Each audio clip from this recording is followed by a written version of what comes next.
All right, welcome to another DFW Running Talk. I'm Chris Detzel, and today we have two special guests, folks that I've run with a lot in the past and every now and then now, so when they show up to run. But we have Colin Hamilton and Phillip Harris. How you guys doing?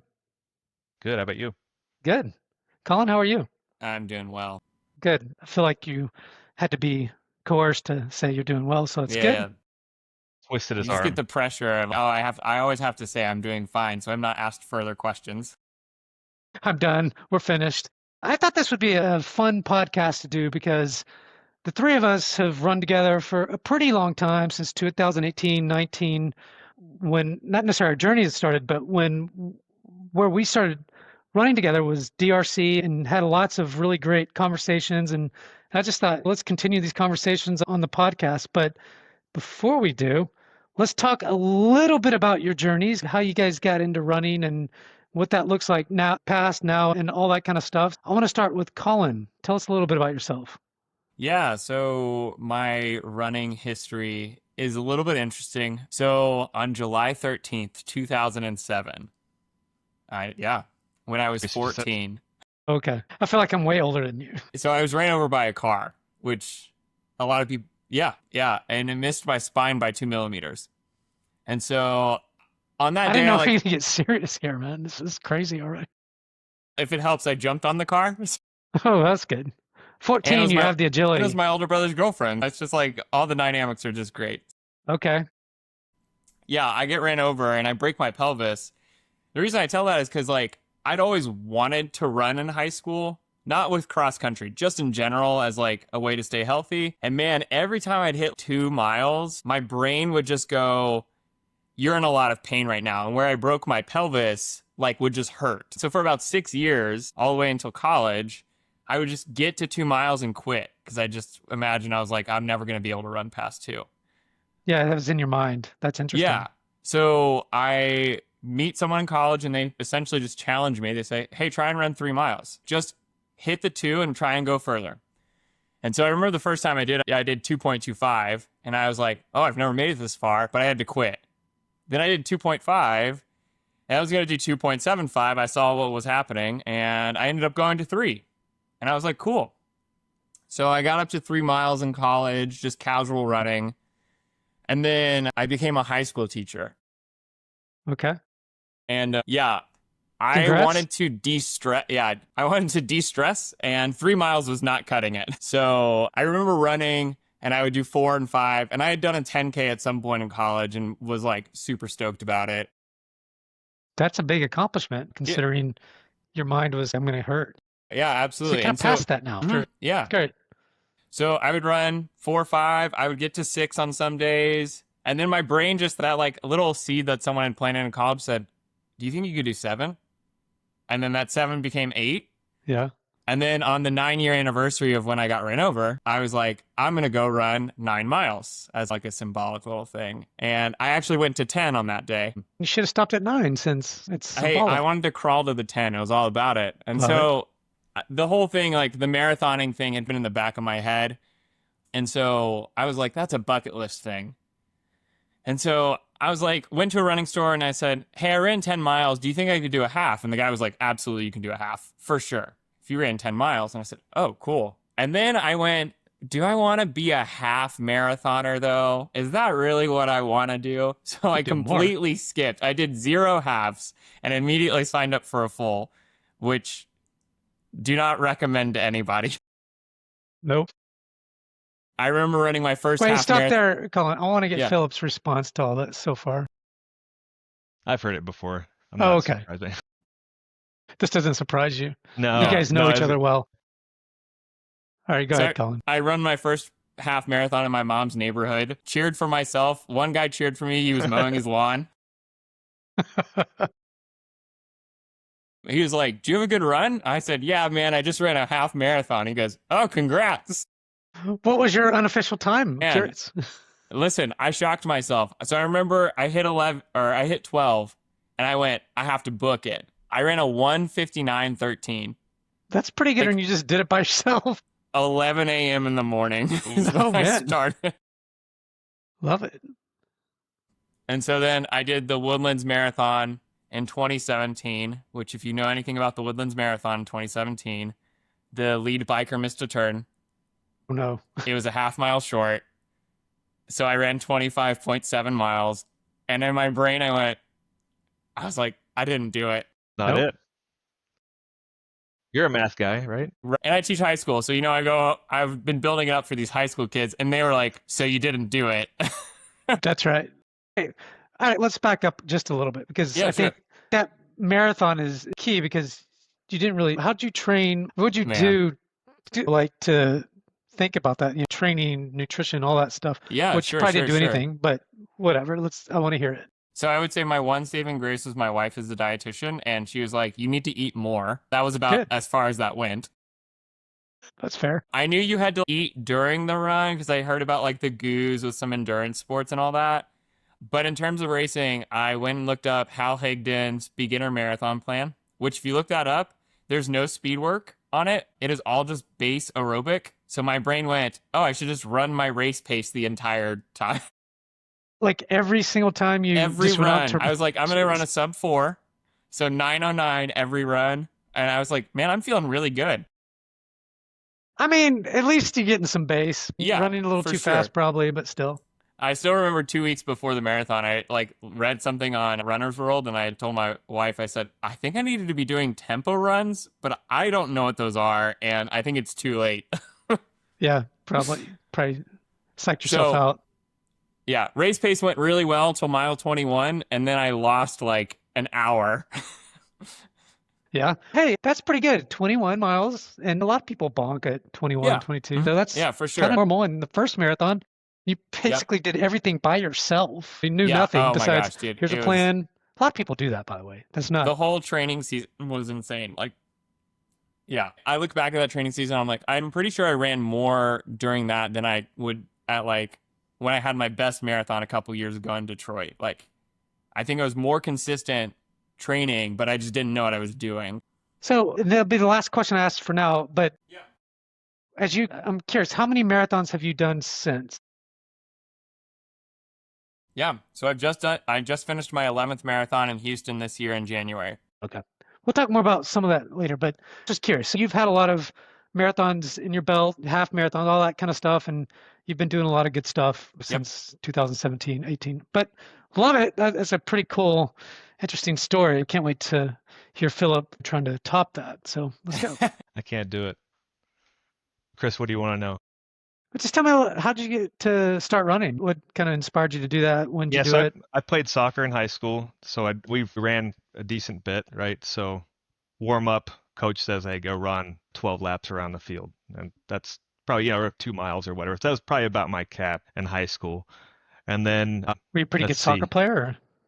Nah, I wasn't very good, but I wasn't very good, but I was fast. So you're anyway. active, so I think that that's what I tell the high school kids is let's get out there and run a little. Let's just do something. If you're in band, you ain't doing any running. Let's do something. That's what I tell my son. He loves band and it's great, but why he's here with in the summer with me, it's like he's 14, going to the 9th grade. I was like, let's just do some 5Ks, and he does. And so I think that it's funny. He came to my house this summer, and I've lost 8 pounds, Dad, because he has to eat healthier because we don't have junk here, and he's doing a little bit more exercise. Anyways, go ahead, Phillip. Sorry. No problem. Yeah, let's see. Late, probably 2007, 2008. As far as like endurance sports, I did a little bit of cycling. When I say a little bit, like I would train. I don't know how it is for if y'all ride much at all, but at least here it's too cold to ride in the winter, right? So I would ride a little bit starting April, and I'd ride through July, and maybe ride a few hundred miles. I did the metric 100, so for the Hotter Than Hell 1 year, and I did the MS 150 1 year. Sounds ridiculous. So I knew I had interest in endurance sports to an extent. Fast forward to Rebecca and I got married in 2012, and in 2013 we're like, hey, let's try to get in shape. Let's do a 5K. Yeah. So we did couch to 5K. Before that, were you thinking you're like a little out of shape or something, and you're like, hey, I got to do something, or what? Yeah, You're overweight. I don't know. Yes, I'll try not to get in trouble, but I gained some weight. This is about you. This is about me. 5 or 10 pounds that I wanted to get rid of, and again had interest in endurance sports to an extent. So we did I did the couch to 5K. Rebecca might have joined me, but we did that together. Did a 5K in 2013, and then detrained for a couple years. We didn't do it again. Detrained, Yeah, so that was enough. started And eating more and did yeah, no exercise. I know, but we did a couple more in 2015. Okay. And what the kind of driving factor here was Rebecca's family. She's got an uncle and cousins that were really into cross country. And in 2015, we thought that we might go up there, up to Indianapolis for Thanksgiving. And they do a 4-mile drumstick dash. And we're like, how we can do a 5K, but what about 4 miles? Like, how are we going to do that? Same way. Yeah, same way. You just keep going. So we're Isn't like, it we funny need to, how daunting some of this yeah, sounds? You know, yeah. when you're it's because there was just kind of crazy. a wall after that. As soon as 3.11, there's a wall. We can't go past it. We end up working past it. We don't end up going on that trip, but we got more interested in running. We signed up for, again, I'm gonna say we a lot because my journey's closely tied to my wife's. But the Run Project had a package of 5 and 10Ks you could do, 12 or 13, 14 races, something like that. So we signed up for that package in 2016. And And you we started did our racing the hell out of it. That's awesome. yeah, just really crushing it. We did our first 10Ks in January 2016 and ended up signing up for DRC. We didn't know what DRC was, but we're like, hey, this is a little more local, close to us, but we didn't know what that was. So you just signed up for their races at the time, or was it the program? It was the package, and then we signed up for DRC, but we didn't know anything about the races or anything. Like, we were just members. So then Rebecca's, what if we do? We argued even before 10Ks about. I was like, what if we do a 10K? And she's, no way, we're not doing it. Those are hard. And then we did it, and then she was like, hey, what about a half marathon? I'm like, let's do it. Let's do it. Wow. So we signed up for Dallas, and we also signed up for DRC training. And so that fall of 2016 was our first season with DRC. Okay. So your first half marathon was during the DRC training, or did Yeah, you okay. Yeah, we signed up for DRC. We trained with. There's all sorts of data that you give DRC, and they put you in a group and that sort of thing. So the data that I had was not good. It wasn't good data. It was accurate, but it wasn't. It put me in the 225 group. Okay.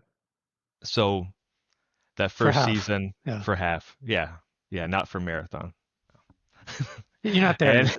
no, they're not there yet. And the first half I did was DRC half in 16. And our pace leaders, Vera Kretcher and Megan Reams, they paced me and Rebecca. And I did a 222. Okay. Well, And I was training with 225, and it was not all the way through the season. that's exactly So what you wanted. I'm like, okay. And I knew I had more. Like at the end of the race, I had a kick. I know I've got more than this, right? So it's like, what can I do next? So Dallas. Another half or full? Okay. Yeah, Dallas was the goal race for that season for me, and ended up doing a 211, I think. So, Yeah, I know both of you have done really great things. It's funny because in general, this is a typical person's journey. Something like what you two and myself is very similar, right? It's different, but it's like we don't really get into running until later. Like when I say later, maybe we dabbled, like I did cross country in high school and things like that. Then I stopped doing it and got back into it. And you guys did some similar things, right? Didn't know anything about training or you're running. Let's say Colin said every run was a PR, even during training or the same. Yeah. I think is a typical journey of most human beings that get into running. Not always. I've talked to folks that have ran in high school, then went to college and ran and had really stellar running careers in a way, and then carries over. You're playing soccer, Phillip. So you two have certainly become pretty good friends, I think, during this whole thing. You met it, and I feel like we're friends, but I don't know that I'm as connected to the two of you. But when did y'all meet? I know we'll tell a little story about how we all met, but how did the two of you meet? Who wants to tell the story? Yeah, I can kick us off, and I think Phillip can definitely take over. So I vaguely remember running with Phillip. Like DRC has these huge groups, and you're like, I see you. I will not talk to you at all during this run. Not intentionally, it just won't happen. thanks. I'm leaving. And I remember Phillip was really impressed with me, and he really wanted to talk to me. Oh man, this is getting off. Okay. So yeah, I remember seeing It's Phillip. not untrue. I was impressed with you, Colin, when I first. Thanks. That's what I'm really just going for. I just want people to really be blown away by who I am as a person. I still don't think you've hit your potential, but still, you'll get there. Yeah. Maybe. Thank you. I appreciate that. So yeah, I remember running with Phillip a couple times, and then Yeah, I think at this point, did you approach me or did I approach you? There was like one time where we were like, we should run together. Yeah, I think that was. I went back and looked, and I did a whole bunch of show prep on this. So yeah, yeah, no. 2019 is. I think that was our first run together. Okay. You and I went on a. It was a lake loop that we did. Solo Yeah. run. Yeah. Yes. And it was just me and Phillip. And yeah, it was like within a mile, we were like, here's my life story. And it just started like pouring out. And so it was just like one of those like rare things when you like meet someone and you're like, oh, we connect really well. And it just, I was like, here's all my stuff. And then Phillip was like, here's all my stuff. And I'm like, cool, we both have stuff.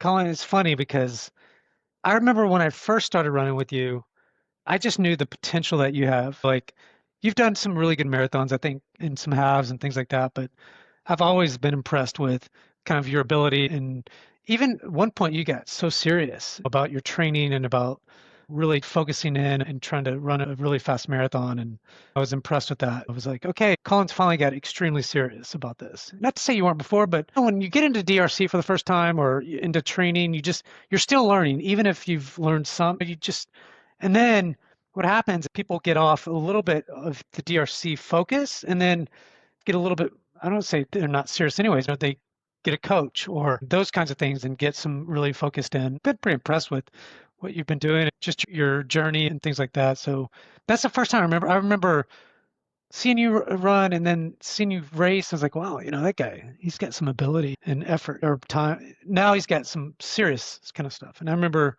with Phillip, I just know that the biggest thing I remember about you is you're Where are we very going serious here? too. It is you and I sometimes would be at a race and it feels like I got closer to you through races, I guess. We would do Cowtown or something like that. Right. And we're right there together. You're passing me, I'm passing you. And I was like, God dang. We'd meet up at mile 9, I feel like. Maybe up the hill into. You'd pass me up the hill, I'd pass you down the hill, and then You descend better than I do, and I ascend better than you do, and we yeah, just go back and forth the rest of the race, I feel like.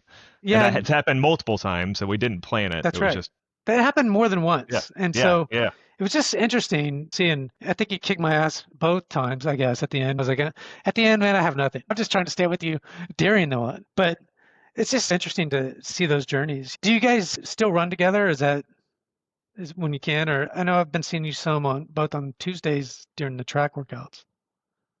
Yeah, Phillip is one of my best friends. We Okay. run all the time together. I would say at least, if not once a week, once every 2 weeks. We definitely Don't are you touching trade base. recipes and stuff? I think I saw something like that. Yep, we definitely cook together too. Yeah, we trade food and yeah. No, that's Yeah, we have, like, a serious. I was like, what? No, yeah, we're like, Yeah, that happened at seriously, one of our runs, right? I have a jar of curry paste in my fridge from Phillip right now. That's great. Yeah, so yeah, it was like we started that run in 2019, and then just like from there, I was like, oh, hey, you like Indian food? And it's rare to meet other white people who are like, I also really like Indian food. So we were like, let's go get Indian food together. Now, do you guys go out as a family? The whole family gets together and hang out, or is it just the two of you that just really? Whole fam, all of me and Sarah. Well, you and Sarah, and then Phillip has just one or two now. One, yeah. Okay, just one. Yeah, that's right. Yeah. I always forget. We haven't People gone out just with Owen like to a restaurant yet, I don't think. Okay. That's always a struggle is when they're really young, trying to get them to, because you're spending all the time with the kid. So what's next for you guys? What are you thinking about? Yeah, so for me, I ran Houston this year, which if you did Houston this year, God bless you, because it was a terror of a race. It was cold and windy and so windy. Yeah, Phillip, it was really windy outside. I don't know if you were aware. I got a bib. It's right here. We'll go ahead and fill everyone in on that real quick. So yeah, do it. Phillip and I trained for this race together. Probably more consistently than we've trained for any other race together. That's good. And we stayed at the same Airbnb. We were going to both do this full marathon together. This was my last marathon for a year. I'm going to give Phillip some grace right now. He had another marathon coming up. Uh-huh. So for me, this was like, this is my race. So the night before, we're at an Airbnb that's 3 stories tall. It is so windy. The beds we're on are like hard as rocks. We can just hear the wind banging against the window the whole night. I got 3 hours of sleep, and I'm a pretty good sleeper. Yeah. So I was like, this thing is good. It was just like taunting you the whole night. Like, this race is going to suck. And I was like, okay. So I wake up at 4:30 to a text from Phillip that says, A text? Yeah. Oh yeah. hey, I don't think it makes sense for me to run this race today. Oh my God, Phillip, just Yeah, because I it's said- cold? I'd been sick too before the race, and I didn't sleep at all, and I was just like, even leading up to with Houston, you can switch over pretty easily for to the half marathon. Okay. And for some reason, my brain was operating so well. I don't know if it was dad brain or just because I was sick too. I was like, I can switch over to the half marathon the week of. And they're like, no, that was last Tuesday, not that Tuesday. So mentally, like going into that race week, like I wasn't even really prepared to do the marathon. And I was like, I guess I'm doing the marathon. And then the night, like again, that Colin story is the same way. Our rooms, we had some separate rooms, but the same setup. The beds were the same. They were like hard as a rock. And all night that wind was just pounding on the windows. And it was just like, I got no sleep. And I said, hey guys, I'm going to go into spectator mode today. Sorry. I went to sleep and I hadn't really slept up to that point. And after that, I slept like a baby for a couple hours. It's And like, I got that off. I'm done. Good night. Oh, thank God. So I think we did our best to get on the course and see Colin at what was that, mile 7 or 8? And we didn't even, we missed Colin. I was too tired and couldn't see you. So Yeah, I sorry. was sick. We caught you at 19 or 20, I think. But the signs that people hold up and they're like, I trained, that didn't, like talking about cheering for at a race, right? Like holding the sign. To hold the sign. I rang that cowbell for 2 or 3. Who trains for that? I didn't train for that. My arm hurts. That's really tough. Yeah. Yeah. I did no training at all. All the done carb that. loading. I've done Houston a lot, and I've also been a spectator and with Leah doing the marathon and stuff some. And one, it's a great race. Two is spectating is cool because you can go from one place and then jog over to another place. You know what I mean? And spectate in different miles and you get to see some elites. Houston's a great race, but Yeah. So how'd you do, Colin? So your buddy was gone and let you down a little. But so it was really wild because we'd sucks. both gotten sick 2 weeks beforehand. So both of us, I think we both ran one time before the actual marathon during our taper, which is not how you should do a taper, by the way. I ran 3 miles and it was like, oh, I feel really bad. in 2 weeks, that's all you ran was 3 miles before the race? Okay. Yeah, it was, Mentally, that really is a tough thing. Sure, yeah. And I ended up running a 3:34, which I was super happy with. Pretty good. Yeah, I'm stoked on it. I was really great. And so it was cool. I found a group of women who were trying to qualify for Boston around mile 13. I said, okay, this will motivate me to help them with their mental game so I can help myself with my mental game. That's my MO. Is if I'm helping you, it's probably going to benefit me in some way. I just think that during stuff like that is you do whatever it takes to mentally get past that next step, right? Like it gives you some structure, right? It gives you something to look forward. If I didn't have that, and this is really like a lot of like why I love running, is if I didn't have something to look forward to, the rest of that race was going to be awful. I was at mile 13 and I was like, I'm just going to have to endure this whole thing. But I ran with one of them until about mile 21. And that's when I was like, all right, my body is starting to like give a little bit and I'm starting to like crash. But yeah, I was stoked on 3:34. I was on pace for 3:30 for the whole marathon and then I lost about 4 minutes. Yeah. So we'll get back to you because I have some questions about some ice cream. But so Phillip, one thing that I remember is that you were hardcore and really just doing some stuff, but then you guys have a baby. And I think that's been quite the adjustment. Can you talk about that? Sure.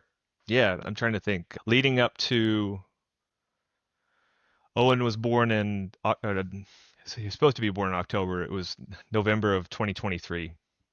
So he's 19 months old now. That season I did run a marathon leading up to him being born as a last hurrah. I remember that. You were there. We could tell that story too if we want. But switched into half marathon mode after he was born, just trying to get miles in, stay in shape. And then this last summer last summer was crazy. We moved, and what else happened? There was like storms that happened last summer that impacted us a lot. And so it was like I'd be in decent shape, and then I'd just stop running for a week or two, and then pick it back up, and then It wasn't as consistent as you'd like. it wasn't as consistent. But really, like once that Houston training block that Colin was talking about, once we got I got lined up with that. Like I jumped straight back in September this last year was 80 or 90 miles, and then I flipped it over. I doubled that and just jumped back, just like straight back into like I was marathon So training 80 or again. 90 miles a month, and then you double that to 180. And then Because some people I talk to are doing 80 or 90 a week. So I'm just sure, want to make sure. yeah, a month. Good. 100 to me, 180 to 200 miles a month, I think is plenty. Yeah, absolutely is. You know, Yeah. I'm hitting right now like 160-ish, 150, just to try to stay in shape. But I think that in general, it's really difficult to get, 60 to 80 to 100 miles a week, period. Yeah, sure. Even 50. That's all you're doing, right? Yeah. Even 50 is tough. Yeah. I agree. 50 to me is, my body can only take probably 40-ish miles a week. And that's when I start getting higher miles like that, my things start to break down. Yeah, me too. Yeah, my peak during my best marathon was 64. Yeah, Great which I weight. think All right. is good. So Phillip, what's next for you? What do you think? Yeah, so the plan, we talked about Houston, right? So that was a goal. The goal was to see where I was at. Didn't run the race. Still have the bib on the wall as a reminder. Signed up for Houston in 2026. So the goal is to do that marathon. But depending, again, being a dad now, running is still important. Like I love running, but it's like a marriage and running. It's like it's third or fourth down the list, and there's so many things that come up that you can't plan for, and sometimes it's just getting sleep. But not doing Houston. But Owen's getting older, so yeah, hopefully he's he's getting sleeping older, better and things like that. Yeah, he's sleeping better, and we take him out for runs and that sort of thing. But it was like after Houston, I got sick before Houston, and then I had a marathon. I did Mount Charleston in April, and between that in the end of that Houston block and Mount Charleston, I got sick 3 times. Jeez, dude. So I'd start training, getting better shape, and then would be off for a week or two. And This then is what we call real life. Yeah, it's real life, right? Yeah. Yeah. I feel like not having kids is like playing. It's like life on like easy mode, cheat mode in a way. And then kids, it's just having a kid. It's great, but it does change. Changes your life. You Yeah. know, it's just you have to try to figure out how to deal with it, especially when they're so young. Your life is not going to be running anymore. Like it's going to be the first 2 to 3 years is try to manage the baby and together, and then it's a whole new life for the two of you, and you're adjusting It's to all finding that that. balance, right? Yeah, and then you bought a Running new still needs to house. be a part of it, right? Trying to figure that out. That's a Right. lot of stuff. Yeah. So to answer your question, I'm going to do the DRC half in November, and I'm going to see where I'm at training wise. And if things go well, and I feel like I can put a good effort into Houston, then I'll do the marathon for Houston. And I can always, I'm going to have a calendar reminder the day I can switch Houston over I'm to doing the half officially in do the half Houston. marathon. Good idea. I'm doing the half, so maybe if you decide to switch there, you and I can race it together. I'll see you there. You're going to do the half, Colin? Yep. Ooh, that'd be fun to race it. So just quickly, I have a half coming up in September. I'm going to do the downhill Revel race in Utah. You're going back. Huh? Yeah, I'm going. So yeah. I just did a quick hit, like, hey, I'm going to leave Thursday night, Friday get the stuff, and then Saturday run it, and then leave Saturday night or Saturday evening, because I PR'd on that course. And so I want to try to PR again. Anyways, the point is I'm going to do, I might do DRC half. I'm not sure yet. For sure, I'll do Dallas half, but then I'm going to do really well at Houston because I ran a 131 or 2 last time I ran there. So I'm trying to see if I can break 130 in Houston. Hey, Definitely want to break, because that's just a flat. It's not a downhill. Definitely my goal in September is to go faster, like a 125, 126 if possible. I don't know, because downhill is possible, I think. that's awesome. But so would love so Colin, maybe you and I can kind of see, where do you think you are? What's your goal for the half? Yeah, so after this full, I'm taking a year off till Houston half to focus on 5Ks and speed I'm work. doing some of that. And yeah, Have you run a 5K recently? What have you done? Oh man, I ran one in February, and then February. well, yeah, yeah. We'll probably get into this because you're gonna ask about ice cream stuff, but like I'm a big proponent of mental health and running and making sure you're okay. And I was going through some stuff in April that came up, and I was like, okay, so I'm hoping to do one in August and line up some maybe 3 or 4 for the fall. Okay. I don't know if the Dallas Marathon's still doing their 8K, but that would be a fun distance to go try out. Yeah. So the goal would be for Houston, I would like to see a 128, 127. Nice. I should stick together. Boston has convinced me that I should always run sub 3 regardless of my age, so I will just forever be sub 3. What's your best marathon?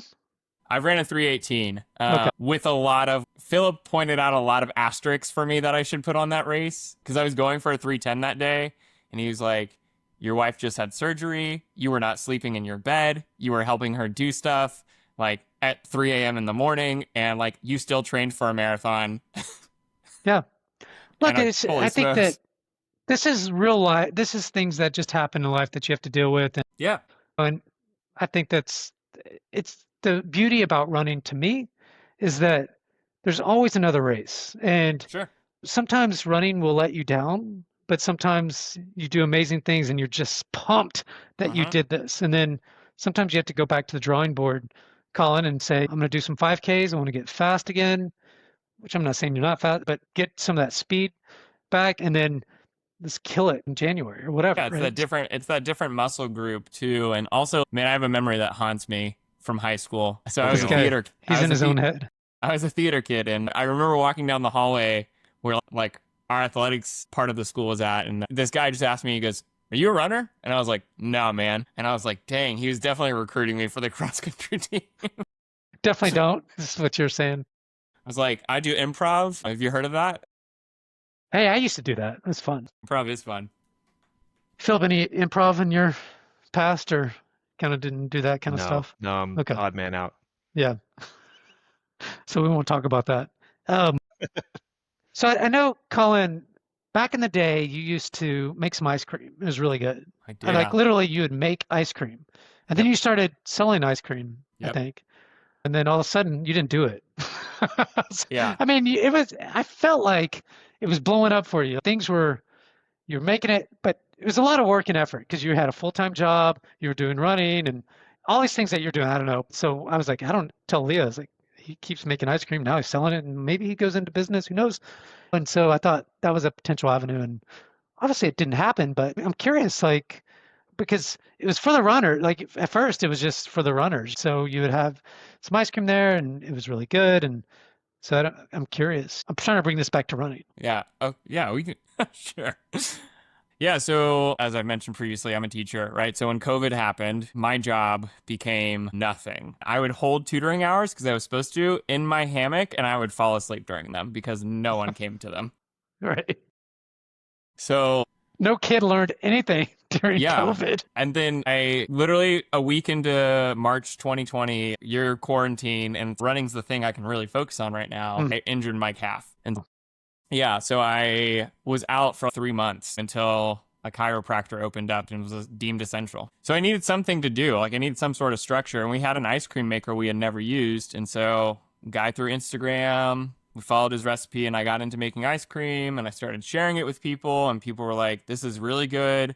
And then they're like, this is really good. And during COVID, I don't know how deep you want to go, but it's interesting time, right? A lot of like cultural turmoil is happening, like George Floyd, Black Lives Matter movements happening. We're starting to question the idea of social media itself. Yeah. And yeah, I was running it through social media.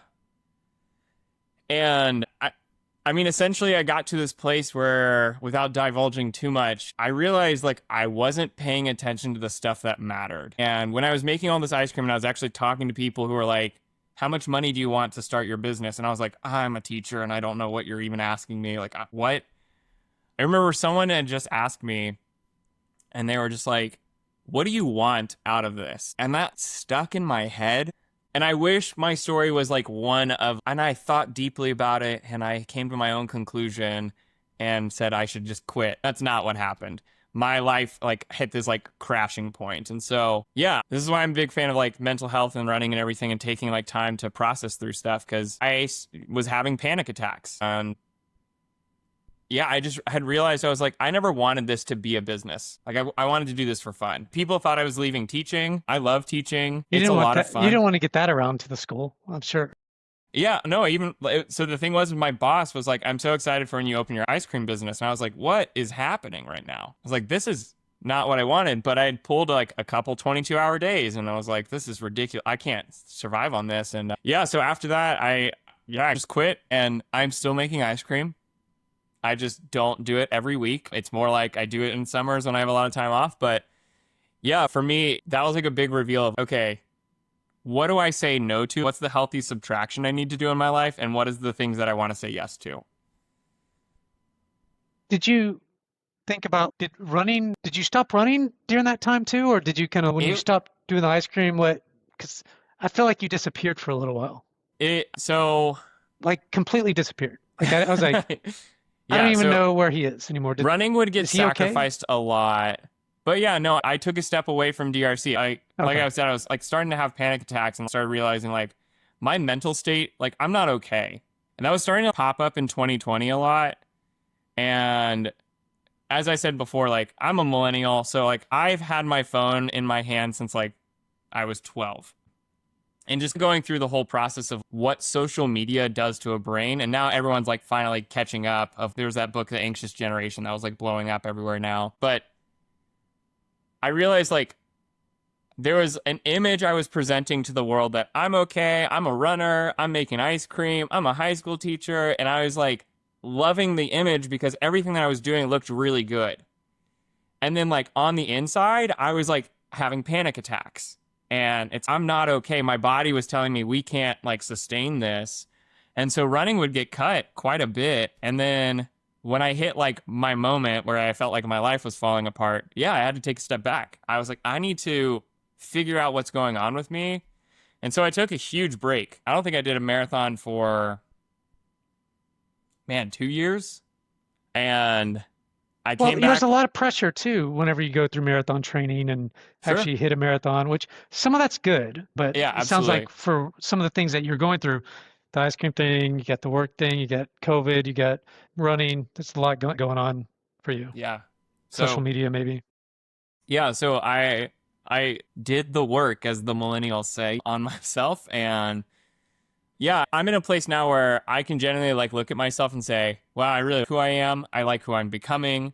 And with running, even there like became this image, like you were saying, like you saw all this potential in me. Other people had saw this potential in me and were like, you could probably qualify for Boston. And I was like feeling all this pressure to do that.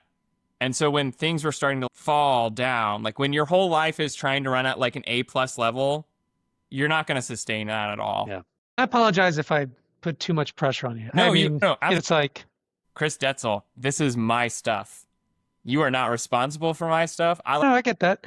I'm just saying I want to put unnecessary pressure on people. But you didn't. You're a great runner. That's what I see. Absolutely. And I still feel that way, but now it's more like, we'll get back to running right now. So you can get stuck into this idea of I need to run this pace at all times. Like easy runs should be this, fast runs should be this. And I'm very much in like the place now where it's your watch. I think I got this from Mark Coogan. Your watch doesn't tell you how fast to run. It tells you how fast you ran. And that difference right there for me was like, oh, okay. So I can run tempo effort and not tempo pace and still get the same benefits because my body is telling me now. And so like, I think we kind of get stuck into this mindset of like, even just with the way our education system's set up, but like that you are your brain, right? And that's all that matters for you. And so it's like your brain says you have to run this number, but your body is literally telling you, I can't do this. Like, I can't keep doing this. And I'm a very big proponent of, hey, that's what we need to be doing. So like, even this year, when I knew I was like, oh, I'm about to go through some stuff in April, I was like, my running's going to cut back. I ran 30 miles that month. Yeah, I mean, shit happens, that's okay. Right? Yeah. And so I'm back at it now. We're getting back into it. We're going to sign up for a 5K and run a fast time, hopefully, and we'll see what happens. So Leah's a big proponent of, she had a coach for many years, and her coach said, instead of thinking of a time to run when you're doing your speed work and things like that, you might think of 5K speed or half marathon speed effort. So looking at effort rather than times. And so it took her a bit to get to that. Yeah. But I like that mentality as well. It's like, I just want to run fast on this particular day or pace or whatever when it comes to tempo and not worry about the exact time and things like that. Yeah. So Phillip, I'm curious, like, do you have specific goals like for when you look at a half marathon or even this full, do you kind of look at number, hey, Sure. my Yeah. best is 3:30. I don't even know what your best is, to be honest. I don't really run marathons anymore because, as Colin suggested to me, that's too much pressure. And I just don't like it. I just don't. But a lot of people do, and I've done them. But I'm curious to understand more of what your thinking is around that. Yeah, I think for me, marathon wise, my best is a 3:16 and Oh, change, damn. closer to 3:17. So I'm Wow. a little faster than Colin in the marathon, but Woo! everything else slower. For now, I really think I could do ideal, like an ideal situation. I think I could do close to a 3 hour marathon, maybe a high two, very high two. As far as putting in that type of work right now, I don't know, I don't know when that'll be, but like in my head, that's a goal for down the line. It's been a goal for a while. Have you thought about like the people you train with? So, for example, no, I'm not saying not to train with Colin, but what I'm saying is like when you go through there's groups out there now, literally like Pegasus or let's just say Pegasus, for example. These guys, for the most part, a lot of those folks, women, men, are running 3 hours and under, and they're doing specific training things. And that's a lot of pressure and a lot of effort. But every one of them under Yeah. 3 hours or close to it. And so there's something said about specific groups that can hit those times, putting yourself around those kinds of people on a consistent Yeah. basis. You Yep. know what I mean? Yeah. I've been thinking about that a lot recently, just because my schedule's different right now. DRC Tuesday night runs don't make sense. Yeah. That's when Owen goes to bed. That's that's that's work in and of itself. And so I've been doing Tuesday morning track runs. Like I felt like with kind of stripping down everything and kind of building everything back, similar to it's probably influence of Colin a little bit, but really to taking time to okay, I want to do a 2 mile warm up, and then we get to the track, and let's do the drill, like the drills that people talk about, like form drills and that sort of thing, like things that probably should be doing, focusing on doing a track workout and a cool down, and then let's put some strength. I need to run, or I need aerobic exercise and that sort of thing, but I need strength too, right? So I need to start putting all these pieces in Do place. some push-ups and lunges and things like that. Exactly. And just to be able to pick up Owen. So another along those lines, running with the guys at the group at the track, like that was just I knew the track was open, right? There's only a few tracks that are open in Dallas. So finding a track, okay, I know where that track is. I know it's open. It's easy. I'm Yeah. gonna go there. I don't know who's gonna be there when I get there. I know that Colin's gonna run with me and a few other guys, and we show up, and you're there, and other people are there, but there was a quote the other day that I heard Cooper Flagg say. I think his mom that he Cooper was the Flag, guy. Dallas Yeah, Cooper Mavs. Flagg. Anyway, But I thought it was like, I think his mom told him this. She said, if you're the best guy in the gym, you need to find a new gym. And I'm not saying that again, I'm not saying I was the best in DRC, but I was working up towards I was faster into DRC, and my schedule's different now. So it's like shifting a little bit to fit that schedule. But we go out to the track, and the runners that are there, it's holy cow! Like it seems like everyone there. It's not well, you do the accurate. slots. So those Yeah, see guys, this when you see them, you're like, oh my God. But like they're running holy cow. 2:30s or 2:40s Sure. marathons. But what's fun about like the DRC, it's very structured, right? But where we met was fast track, right? You get a larger group together of somewhat a broad range, but there were 2 or 3 groups for Yeah. fast track when we do that. Remember that. And we'd show up for our first year. It was me and Rebecca and a few other people, and we were in the A group, and we're like, we don't know any of these runners, and we called ourselves the A minus group because we would straggle back. We'd hardly make it to the track in time to start the workout, right? But that was Chris. That's where we met. That's where Colin and I met. Like, and you're doing those workouts at your own pace, but you're seeing what other people can do, and you're pushing yourself differently than you would be if you're with a tighter group. Yeah. So all that to say is I really think that, and the group dynamic has changed a lot in the last, like since I started running. There are so many groups that are out there and you can really find your people out of Find your niche. Yeah, exactly. I think I see. So DRC has evolved over the years in good ways or whatever. But the one thing that I've always seen is those faster runners, and even WRC, like White Rock Running Co-op, started because a group of runners wanted to push themselves to another limit, right? Yeah. And so that's really when they first started in like 2012 or 11 or something like that. But I've seen that a lot with DRC, for example, is you have these really fast runners that want to get to these for a half or sub threes for a full. And they have to move on. So they've hit their niche with DRC. I mean, that's the beauty about DRC is it's very structured. You can find a group that, generally within your pace range, and it teaches you a lot because as a new runner, man, you just don't know anything.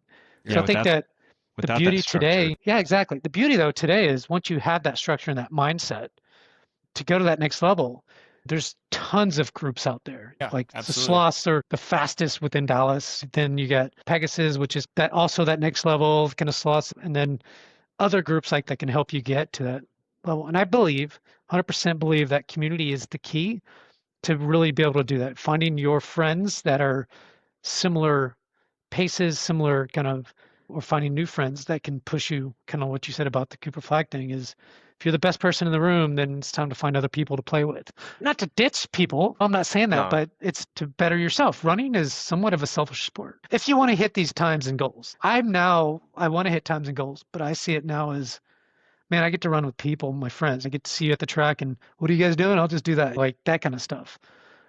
And I just see now as a fun thing. Yes, I want to hit PRs, especially in the half. Full, I don't really care about. I'm like, I don't really know why y'all do that, but it is what it is. Is there anything I should have asked you guys that I haven't? I'm sure I missed a ton of things. Anything that that you can think of that we didn't talk about? I think it would just be helpful since I feel like we've all seen like really significant improvements over the course of the last few years with our running. Like, what would you attribute as maybe not the most important thing, but like a key thing that you changed up from what you were doing before to now that you feel like is attributed to your success? So you're asking me that? I'm asking everybody that. Go ahead, Phillip. This is my podcast now. Perfect. The miles and having that, I think running with DRC introduced that the community, the accountability, and the structure that wasn't there in my life before that. So getting with people, running with people that, like you, kind of like we talked, that path we were talking about, like finding people to run with, and really putting those miles and putting in the work, whether just miles and cross training, those few things, and that's the biggest thing for me, I think. Both of you have taken leadership roles, both DRC and other things. Yeah. For whatever positive, negative, I don't know, but you learn a lot from some of that stuff. And for me, for the last few years, it's been one, certainly I think putting in the miles is key, putting in the work is key. You have to do those things, whether it's long miles or even the faster miles. My philosophy for a long time was definitely put in the miles, but I like to race a lot, whether it's 5Ks, a lot of half marathons throughout the years to get that race day experience. I believe that before you go on your main race and main race day, that you have to race a little bit before to understand what it's like. Because what happens is on race day, and if you're not experienced and if you took a complete year off, you forget how the nerves are. Hey, you have to go to the bathroom before, or like little things or eat, what do you eat during that race or whatever. And so, if you can get some 5, 10Ks in, even a half marathon in before a few months or a month or so before, I think that's key. And then 2 is, look, running is hard to stay motivated sometimes, but I love it for the community aspect. I love it for a lot of different reasons. It keeps me in shape, keeps me skinny. I love all of that. But how do I motivate myself? One of the ways was, why don't I start a podcast? How do I keep running and start this podcast? So in October, I started a podcast and I wanted to talk to people all over the DFW, people I would never talk to or run with because maybe they're too fast or maybe they just I don't know about them. And people start recommending, and everybody wants to be recognized. And I've done podcasting for years and years for other things, but never for something that I love. And I was like telling Leo, it's like, why not start a niche running podcast in Dallas, Fort Worth? You know what I mean? Yeah. Nobody else is doing anything like it really, whether I talk to race directors or whatever. So I think motivation is key to continue it going. You have to get up and do the work, whether you want to or not, but I find different things to keep me going. I'm a pretty hardcore focused guy. Kind of Colin, sometimes we get too much into our own little hobbies, and we got to be realistic too, to say, look, this is a hobby. I'm not getting paid for it. And even if I was, I have a full-time job. I got to do these things. So I'm in that right now. Yeah. I'm spending my own money doing this thing, and I'm fine with it. But the point is, like, you got to find things that continue to motivate you. Motivation's not the main factor, but it is a factor into keeping you going. Yeah, sure. Absolutely. You talk to people that are way faster than you by hours upon hours, and it's pretty cool to listen to kind of what they're doing. Like one Yeah. dude was, I was doing 120 miles a week. Oh, I was like, I'll never do that, but I'm doing 40 miles a week now. But I feel like even with some of the faster people, it's like when you look at some of their plans, you're like, I'm not that far off from what you're doing. You're just doing it like, for me, like the big thing was like balance. Like you're doing this just a little bit differently than I am. Maybe I'm doing too much and it was like to my detriment. My first marathon was not great. It wasn't bad. It just wasn't great. But I think I ran more miles that time, and now I'm like running less, but I'm running smarter. That's a big thing. I think that's one thing you learn. I talked to this guy the other day. He's now a 240 marathoner, right? I think he might have hit 239. I don't remember. But point is, he wasn't always a 240 marathoner, right? Like I think he ran 4 something, then 3s, and then, so I mean, it's a continuous journey if you want to get better from a time standpoint. But now, although I still want to get better, how much more? I mean, I'm 50, right? So how many more PRs do I have? I don't know. Like, I think it's still doable for a half, but yeah, maybe it's not. I don't know.